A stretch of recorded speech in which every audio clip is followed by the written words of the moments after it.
"You can help me, can't you?" said a voice small enough to be a whisper on the wind. The sun was a cruel, indifferent orange sinking behind the skeletal silhouette of the city's oldest overpass. It cast long, distorted shadows across the asphalt, bathing the back alleys in a perpetual twilight. Amara, small, skinny, maybe 8 years old, with eyes that held the weary wisdom of a much older soul, stood framed in the mouth of an abandoned loading dock. Her hair was a tangled nest of tight curls, her clothes dirty, but her posture held a stubborn, desperate dignity. She wasn't crying. She wasn't even flinching. She was just waiting. The block itself was a graveyard of broken dreams, boarded-up storefronts, faded gang graffiti, and the faint, metallic scent of rain on rusted steel. Most people avoided this stretch of road after dark, but Amara was banking on the few who couldn't avoid it. Her small, dusty hand reached out, palm up, toward the flickering yellow light of a lone street lamp. Her request wasn't for food or money. It was for something impossible. And the men who saw her first, a trio of hardened construction workers on their way home, their faces etched with a decade of fatigue and cynicism, would soon realize that the impossibility wasn't her ask, but the terrible, silent truth she carried. The three men exchanged a look of annoyed pity, ready to toss a few crumpled dollars her way and keep moving, until they saw the unnatural stiffness in her stance. The scene was a living contrast, the gargantuan, roaring noise of the city a few blocks over, and this small, hushed corner where Amara stood. The three workers, Marcus, the foreman, thick-set and perpetually angry, Luis, the quiet one, a recent immigrant trying to keep his head down, and Smoke, a towering, tattooed veteran, pulled their beat-up pickup truck to a halt. They were men who had seen every flavor of hustle and brokenness the city offered, and their first reaction was annoyance. "Go on home, kid," Smoke grumbled, not unkindly. "It's late. Your mama's gonna worry." Amara didn't move. She took a step closer to the truck's open window, and the street lamp caught her face. It wasn't the look of a street kid looking for a quick handout, it was the intense, focused gaze of someone performing an operation, a high-stakes plea. The sheer, unyielding innocence in her eyes was like a bright, painful light against the grimy backdrop of the alley and their own world-weary faces. It was the kind of innocence that made hardened men profoundly uncomfortable. They were prepared for a liar or a beggar. They were not prepared for a soul laid bare. "I need you to call the police," she said, her voice steady. "But not from here. And don't tell them where I am." The strangeness of the request cut through their exhaustion. Marcus, the foreman, squinted, his irritation morphing into a genuine, albeit cynical, curiosity. This wasn't a game. This was a declaration. A faint but sharp sound, the squeak of old brakes being tested down the main street, made Amara flinch, a tremor of fear finally breaking through her composure. "Why the cops, little bit?" Marcus asked, his hand instinctively resting on the gear shift, suddenly ready to drive away. "What happened?" Amara's composure shattered, but not into tears. Instead, it became a torrent of whispered urgency. "It's not about what happened. It's about what will happen. He knows I left. He'll look here first." Her eyes darted nervously to the mouth of the alley. "He says I'm bad luck. He says no one will help a bad luck girl." She paused, taking a breath that seemed too big for her small chest. The workers waited, stunned into silence by the cold, clipped terror in her tone. It wasn't the language of an 8-year-old, it was the desperate strategy of a hostage. "He hid it so the police wouldn't see," Amara continued, her voice dropping lower, "but I found it. I had to show someone before he made me get rid of it." She reached her small hand into the tattered, oversized pocket of her hooded sweatshirt. The action was slow, deliberate, as if handling something incredibly fragile or incredibly heavy. The three men leaned in, expecting a crumpled note, a cheap phone, maybe a broken toy. Amara pulled it out. It wasn't a weapon. It wasn't a letter. It wasn't money. It was a small, child ceramic piggy bank, shaped like a smiling, cartoon dinosaur. It was completely intact, which was a miracle given her journey. But what left the three hardened men utterly silent, what drained the color from Smoke's tattooed face, was the single, heavy object that had been jammed into the piggy bank's coin slot, partially visible, a small, tarnished, but undeniably real police badge, its edges filed down as if someone had tried to make it disappear.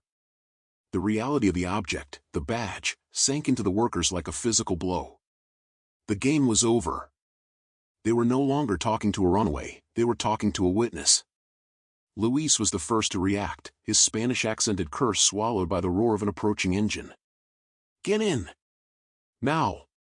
The badge was not the problem, it was the proof of the problem. A corrupt, likely dangerous man, perhaps a cop himself, was after her.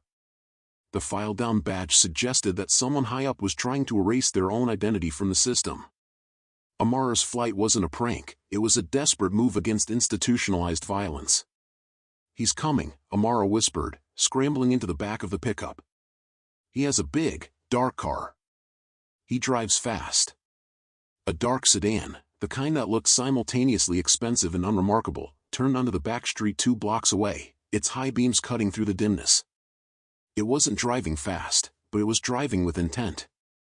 The vehicle was patrolling, slowly, methodically, looking for something small and out of place.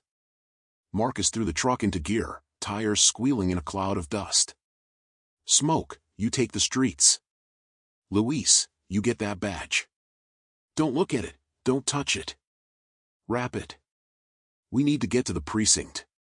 But Amara's voice, sharp and terrified, cut through the plan. "No! Not the precinct. He works with them. He said they all cover for him." The sedan saw the dust cloud and hit the gas. The threat was immediate, dark, and utterly overwhelming. Marcus gripped the steering wheel, his face a mask of conflict. He could drive to the precinct and hand her over, effectively abandoning her to a system she didn't trust, or he could become a fugitive, a protector against the threat he couldn't even name. "We go dark," Marcus finally growled, slamming the turn signal for a dead-end street. "We don't go to the police. We go to my sister's house, and we figure this out our way." The chase was short but brutal, a high-stakes game of cat and mouse in the forgotten arteries of the city, the workers' noisy, rattling truck no match for the silent predator behind them. Marcus swerved the pickup into an alleyway behind an old warehouse, cutting the engine and plunging the group into silent darkness. The sedan's powerful headlights briefly swept the alley's entrance before the car sped past, seemingly missing them. But the trio knew they weren't safe. The man in the dark car, the villain, was calculating, not careless. They waited, adrenaline pounding. Moments later, the heavy thud of footsteps echoed off the brick walls. The dark sedan had circled back. A large figure, a man in a cheap suit, his face obscured by the darkness and the brim of a cap, appeared at the alley entrance. He was breathing heavily, his eyes scanning the gloom. "Amara," his voice boomed, thick with menace and false concern. "Come on out, girl. You know Mama's worried sick. Don't make this any harder." It was a terrifying, intimate moment. The workers were frozen, exposed. It was too late to run. The confrontation had materialized. Before anyone could move, Amara, small and utterly fearless, slid out of the truck's cab and into the patch of light. She was baiting him, drawing his attention. "You said I was bad luck," she yelled, her small voice shaking, but carrying. "You said I was just a ghost. But ghosts don't carry proof." She didn't run. She didn't cry. With a surge of desperate, symbolic courage, she pulled the piggy bank out completely and slammed it onto the concrete. The ceramic shattered instantly, and the filed-down police badge, the cold, hard proof of her accusation, rolled loudly across the pavement, coming to rest near the man's polished black shoes. He stared at the badge, momentarily shocked into paralysis, his power draining away in the face of this child's unexpected, decisive act of rebellion. The silence was absolute. He was caught. The stunned silence was broken by the distant, wailing siren of a real police car, the one Luis had called just before they entered the alley, a desperate, last-ditch attempt that was now their only lifeline. The sight of the badge and the approaching sirens galvanized the villain. He lunged, not for Amara, but for the badge, the evidence. But Marcus and Smoke, no longer paralyzed, reacted instantly. Smoke, the massive, tattooed man, tackled the villain with a primal roar, driving him into the brick wall in a short, brutal struggle. The fight was over before it began. The police arrived, two legitimate patrol officers who saw the frantic scene, a man in a cheap suit, pinned, and a small black girl standing over a shattered ceramic pig in a police badge. The situation, messy and complex, was quickly stabilized. The badge was logged as evidence, the villain was detained, and Amara was safe, for the moment. The immediate threat was gone, but a cold, institutional problem remained. Amara was now the most critical witness in a corruption case. The officers, polite but firm, took her to a safe house. The victory was hollow. Marcus, Luis, and Smoke stood on the curb, the dust settling, the shattered remnants of the piggy bank still glinting under the street lamp. They had saved her from the wolf, but now they had to save her from the system. They were just three working-class men, a foreman, an immigrant, and a muscle man, suddenly bound to a child they barely knew, a child who had to choose between them and an anonymous foster home. "They'll put her in the system," Luis said quietly, running a hand through his hair. "She'll be gone by morning." A decision was made, not with words, but with a unified, grim expression on their faces. They had come too far to let her simply disappear. The next 48 hours were a blur of coordinated chaos, a frantic attempt to navigate the social services and legal system. Amara was temporarily placed with a social worker, Ms. Chen, who was deeply skeptical of the three men. The three heroes were now a makeshift, improbable guardianship committee. They found themselves in the surreal and often hilarious role of surrogate fathers. Smoke, the man who only spoke in grunts and profanity, was tasked with creating a safe space. He spent an entire night furiously cleaning out his small, cluttered efficiency apartment, scrubbing away every trace of his bachelor life. He bought Amara a new bed with unicorn sheets and a stack of children's books, awkwardly mumbling about the rules of the house. Luis, the quiet, empathetic one, sat with Amara in the sterile custody waiting room. He didn't try to talk about the trauma. He just shared his lunch, a warm arepa, and taught her the Spanish words for hope and home. He was the anchor, helping her process the quiet fear with quiet comfort. Marcus, the foreman, used his gruff demeanor for good, intimidating every lawyer and social worker who tried to dismiss them. He wasn't articulate about his feelings, but his actions were clear. He used his life savings to hire a family lawyer. He was fighting for her custody with the same relentless stubbornness he used to run a construction crew. The small, everyday scenes were transformative, Amara teaching Smoke how to braid her unruly hair, Marcus reading a bedtime story with the focus of someone studying a blueprint, Luis helping her with a math problem she was struggling with. The wounds of her past were still there, but in the shared, awkward affection of these men, they began to heal. They were an island of unconventional love in a sea of bureaucratic indifference. The initial fear and chaos gave way to a fragile, beautiful rhythm, a rhythm that the cold, rational world of the court system was about to shatter. The final, decisive hearing was a battlefield of morality and appearance. The prosecutor, eager to wrap up the corruption case, saw Amara only as a piece of evidence. The social worker, Ms. Chen, painted a cautious picture of the three men. "They are, by all appearances," Ms. Chen stated, eyeing Smoke's neck tattoos, "a risk. They are not related to the child, have no formal training, and their lifestyle is precarious. The system has stable, established foster families ready." The lawyer Marcus hired argued eloquently about earned connection. These men did not look away when a corrupt officer threatened this child. They risked their freedom. Is stable the only metric? Or is courageous, demonstrated love? The room was heavy with judgment. Marcus, Smoke, and Luis sat stiffly, their working clothes and calloused hands standing in stark relief against the mahogany of the courtroom. They looked like three out-of-place boulders. The judge, a woman with a weary but kind face, turned to Amara, sitting small in a chair too big for her. "Amara," the judge said gently, "Ms. Chen has offered you a family with a big house and a good school district. You could start fresh.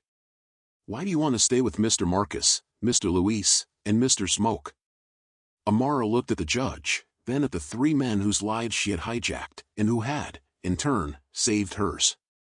She didn't talk about the new bed or the shared lunches. She reached into her pocket and pulled out a small, crudely repaired object.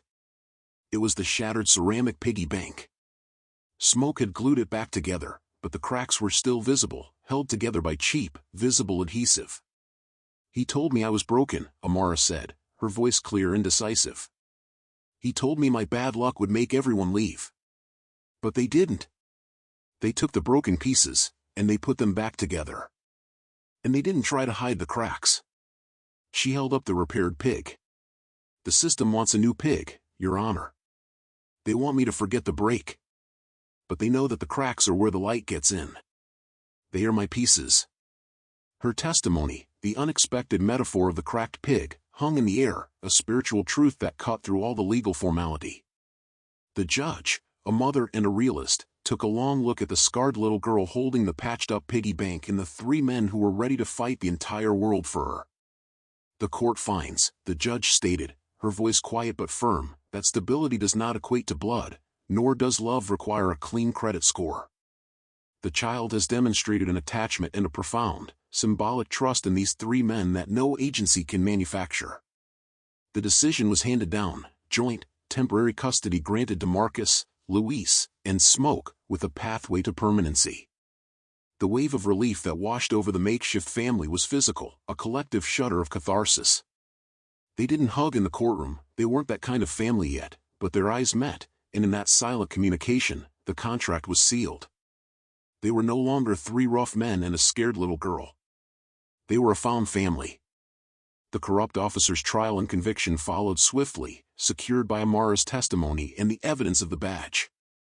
Amara, free from her shadow, walked out of the courtroom hand in hand with her three unlikely fathers, the setting sun catching the light on the newly mended cracks of her ceramic pig. The new life had begun, not with a bang, but with the quiet promise of a sustained, difficult, and profoundly loving commitment. 2 years later, the warehouse district wasn't so desolate anymore. Marcus, leveraging the community support they received after the trial, had converted the old loading dock where Amara first asked for help into a community youth center. They called it the Cracked Pig Project. Amara, now 10, her hair neatly styled and her eyes sparkling with the unburdened curiosity of a real child, wasn't just a student there. She was the junior project coordinator. She sat at a table, tutoring a shy, new boy in math, her confidence radiating warmth. Smoke, having finished his GED and discovered a natural talent for mentoring, ran the center's woodworking shop, his massive, tattooed hands guiding the smaller hands of other forgotten kids. Luis, now a citizen, helped families navigate social services, his quiet empathy a beacon for those who felt lost. Marcus managed the operations, still gruff, but now his anger was channeled into community advocacy. They were still an unconventional unit, Marcus the loud one, Smoke the soft giant, Luis the gentle soul, but they were flawlessly synchronized. They had found their purpose not in building bridges, but in building a haven. The lesson was etched into the philosophy of their center: the true measure of a community is not how perfectly it's built, but how many broken things it can mend. Amara looked up from her tutoring, caught Marcus's eye across the room, and gave him a big, toothy grin. She didn't need to ask for help anymore. She was the one giving it. The final frame is a close-up of the center's sign, a beautifully painted, life-sized image of a cartoon dinosaur piggy bank. It is whole, but all the cracks are highlighted in gold.